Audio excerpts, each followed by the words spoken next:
Hashtag move in with me, I told my evicted neighbor. She said, that's not funny, until I proved I meant it. Sometimes the most life-changing moments happen on the most ordinary days. If you've ever wondered whether genuine kindness still exists in this world, stick around until the end of this story. What started as a simple offer to a neighbor in crisis became something neither of us could have imagined. If this story touches your heart, please hit that like button and subscribe to see more real-life stories that remind us of our shared humanity. It was a dreary Tuesday morning when I first noticed the moving truck. Not the professional kind with uniformed movers and neatly packed boxes, but the desperate kind, a borrowed pickup filled with hastily gathered belongings, a mattress precariously tied to the roof. Sarah stood on the sidewalk, her face a mask of composure that couldn't quite hide the devastation in her eyes. We'd exchanged pleasantries over the 3 years she'd lived next door, but I wouldn't have called us friends. Just two people existing in parallel, separated by the thin wall between our apartments. I watched from my window as she directed her teenage son where to place their things, her voice carrying that forced cheerfulness parents use when they're trying to shield their children from harsh realities. The boy, Michael, I recalled, moved with the awkward energy of adolescence, his shoulders hunched as if trying to make himself smaller in the face of their circumstances. I hadn't planned to get involved. In the city, you learn to mind your business. But something about the scene unfolding below my window pulled at me. Maybe it was the memory of my own mother's face years ago when we'd faced a similar situation. Or maybe it was just basic human decency finally breaking through my urban indifference. Before I could talk myself out of it, I was down the stairs and standing beside her. Sarah, right?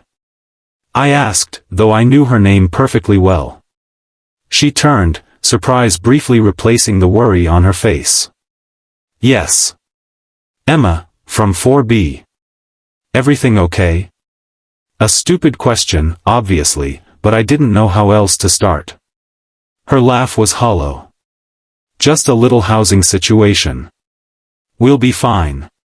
Michael shot her a look that said he knew better, and so did I. Eviction? I asked quietly, making sure her son couldn't hear. The mask slipped for just a moment. Lost my job 3 months ago. Been piecing together gig work, but... She gestured at the truck. Couldn't keep up with the rent increases. I nodded, understanding all too well how quickly security could vanish in this city. Where are you headed? My sister's, for now. It's a studio apartment, so it'll be tight with the 3 of us. She didn't mention the third person, but I knew she had a younger daughter who must have been at school. The words left my mouth before I fully processed them. Move in with me. Sarah stared at me, her expression shifting from confusion to something harder. That's not funny. I'm not joking, I said, surprising myself with how much I meant it. I have the spare room since my roommate moved out. It's just sitting there. We don't even know each other, she said, but I could see the desperate calculation happening behind her eyes, weighing pride against practicality, suspicion against hope. I know you're quiet, clean, and you make that amazing-smelling banana bread sometimes. Your son holds the door for elderly Mrs. Petrovich from the first floor. That's enough for me. Her eyes narrowed. Why would you do this? It was a fair question. In a city where people stepped over homeless individuals without a second glance, spontaneous generosity seemed suspect. Because someone did it for my mom and me once. And because that room is empty anyway. She shook her head. I can't pay much right now. We'll figure something out. Utilities, maybe some help around the place. I shrugged like it was no big deal, though we both knew it was. Just until you get back on your feet. Michael had wandered over, curiosity overcoming his teenage aloofness. Mom? Sarah looked at her son, then back at me. You're serious about this? Dead serious. Come see the place before you decide. 20 minutes later, Sarah stood in my spare bedroom, running her hand over the desk by the window. Michael was in the living room, already eyeing the couch and TV with poorly concealed interest. "It's not huge," I said, "but your daughter could take the bed, and we could get a futon for Michael in the corner." "Lily," Sarah said quietly. "My daughter's name is Lily. She's 9. "Lily," I repeated, feeling the weight of what I was offering sink in.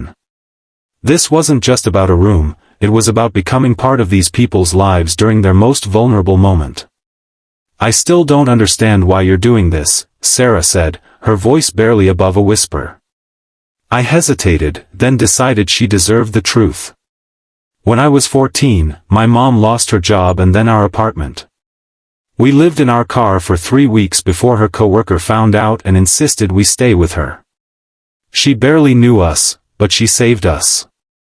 I met Sarah's eyes. I always promised myself I'd do the same if I ever had the chance. Sarah's composure finally cracked. A single tear slid down her cheek, quickly wiped away. "I don't know how to accept this. Just say yes. We'll figure out the rest."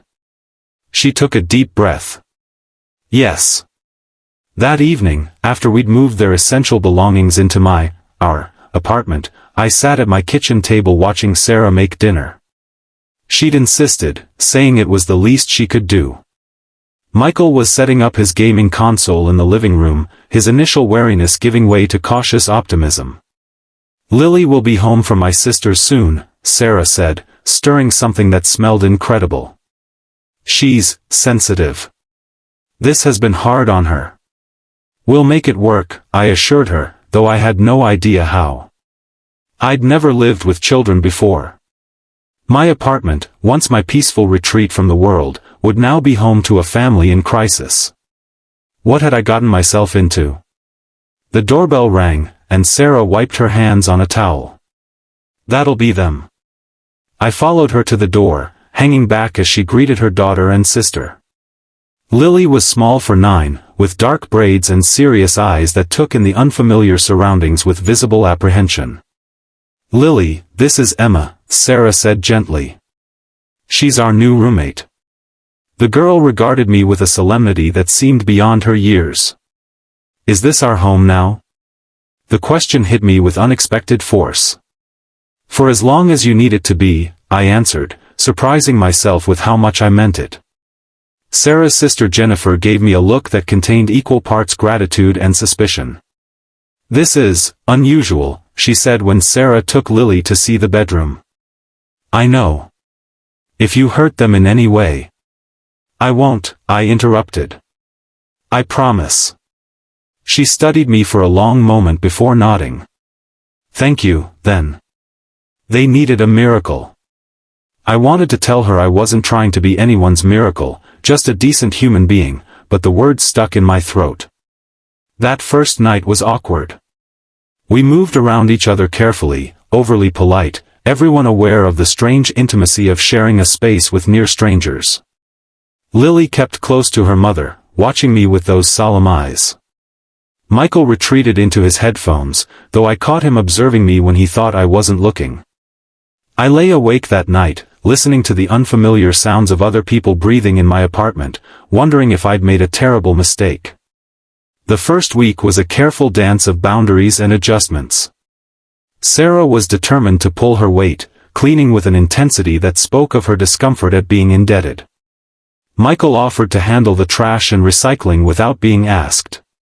Lily remained watchful and quiet, drawing pictures at the kitchen table while her mother sent out job applications.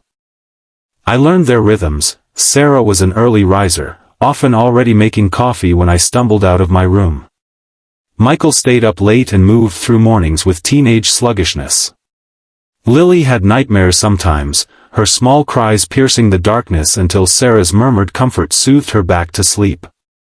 They learned mine too, that I needed quiet when I was on deadline for my freelance graphic design work, that I stress-baked at midnight, that I sang badly in the shower when I thought no one could hear.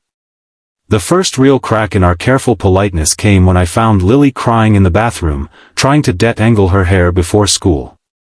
"My mom usually does it," she explained, embarrassed. "But she had that early interview." I hesitated, then offered, I could try, if you want. My best friend in college had hair like yours. She taught me a few things. Lily regarded me suspiciously, then handed over the brush with the gravity of someone entrusting another with a precious artifact. I worked slowly, carefully, using the detangling spray I found on the counter. You're not very good at this, she observed after a few minutes. I laughed, surprised by her honesty. No, I'm not.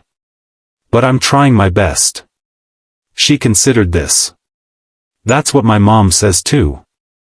That she's trying her best. Your mom is amazing, I said, meaning it. And so are you, being so brave with all these changes.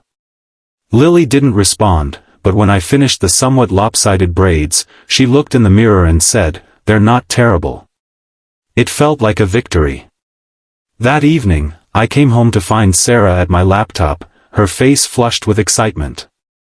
I hope you don't mind, she said quickly. I had an idea for a job application, but my phone wasn't working well for it. Of course not. Good news? She nodded, her smile transforming her face. There's an office manager position at a dental practice. The pay is decent, and the hours would let me be home when Lily gets out of school. That's fantastic. When's the interview? Thursday. Her smile faltered slightly. I don't have anything appropriate to wear, though. Everything's still in storage, and what I do have is. We'll figure it out, I said, echoing what had become our mantra. I have some things that might work, or we can borrow from Jennifer. Sarah looked at me with an expression I couldn't quite read. Why are you like this? Like what? So helpful. So kind. Most people wouldn't do this. I shrugged, uncomfortable with her gratitude. Most people would if they could. They just don't think they can. The night before her interview, I came home to find Sarah and Lily in the kitchen, flour covering the counter and both their faces. We're making your favorite cookies, Lily announced. Mom said you like the ones with the chocolate chunks and sea salt. I was touched that Sarah had noticed. That's really thoughtful. Thank you. It's a bribe, Sarah admitted with a laugh. I need you to watch Lily tomorrow during my interview. Michael has a school thing. Of course, I said, already mentally rearranging my work schedule. We'll have fun, right Lily? The girl gave me a considering look. Can we make slime? Mom never lets me because it's messy. Sarah groaned. Lily, that's not. Slime sounds perfect, I interrupted. As long as we clean up afterward. Lily's face lit up with a genuine smile, the first I'd seen from her. It transformed her, and something in my chest tightened at the sight. The interview went well. Sarah returned home with cautious optimism, and we celebrated with takeout and a movie night. Sitting on the couch with Sarah and her children, laughing at the same jokes, sharing the same food, I realized with a start that we were becoming something like a family. The thought should have terrified me. Instead, it felt right. 2 weeks turned into a month. Sarah got the job and insisted on paying a portion of the rent, though I tried to tell her to save her money. Michael started calling me Em instead of Ms. Emma, and Lily took to crawling into my bed on Saturday mornings to read while I slept in. We developed routines. Sunday breakfast became a big production, with all of us cooking together. Tuesday was game night.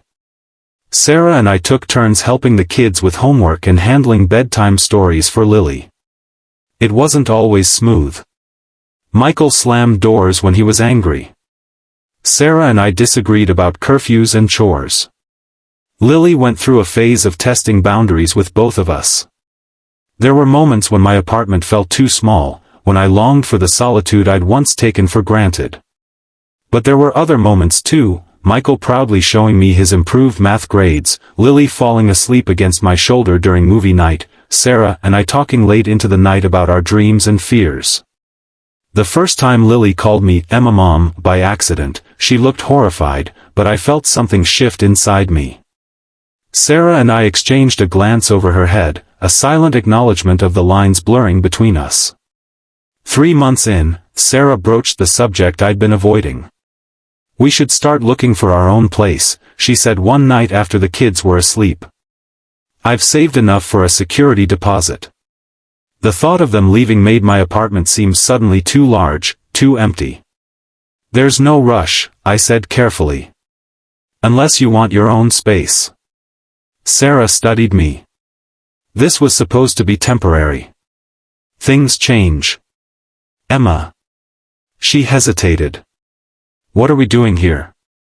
This arrangement, it's become something else." She was right.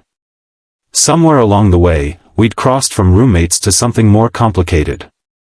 I cared about her children as if they were my own.